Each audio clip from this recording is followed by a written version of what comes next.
Hey guys, great news, tennis is back on, we can start playing again, and I can already tell that everyone's rushing to book courts and get out there and play.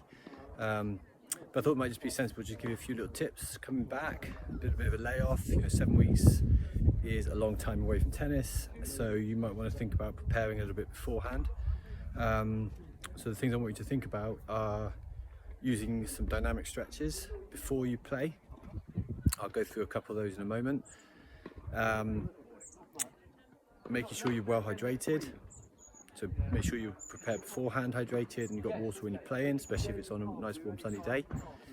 Definitely just go careful the first few times you play. Don't go 100%. I know you're probably itching to get into matches and get playing with someone and compete, but I would say just don't go full intensity straight away. Just get a few hits under your belt, get into the practice, and then start building things up a little bit more.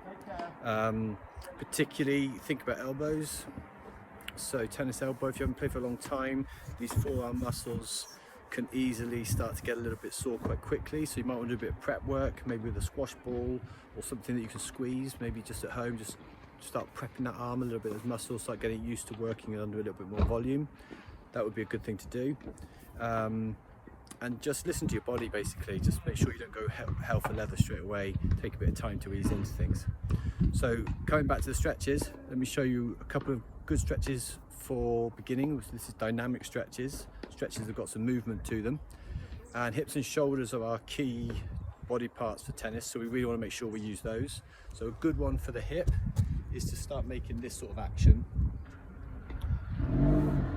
where you take the knee and drive it above your hip. Okay, so make sure you get the knee driving up above the hip. That's a really good one.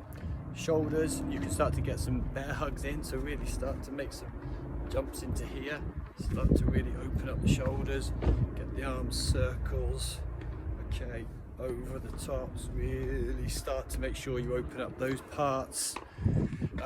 Another good one is to start getting your heel to kick up. So start getting heel to kick up towards your bottom.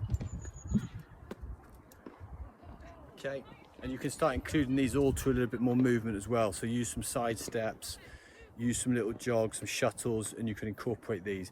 Basically, just get your body ready to start playing.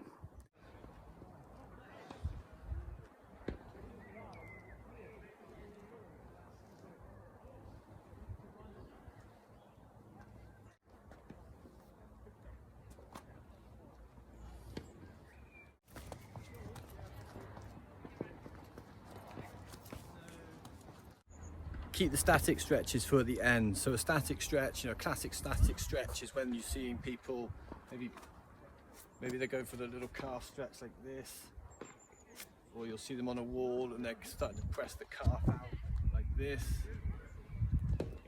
Okay, those are static stretches. Keep them for the end. I recommend doing those when the body's already warm. Don't use static stretches when the body's cold. You're asking the muscle to elongate when it's not really ready to. You could create an injury before you even get on court. So dynamic stretches at the start, static stretches at the end. Okay, hope you enjoy getting back on court, and I look forward to catching up with you soon. Take care, bye.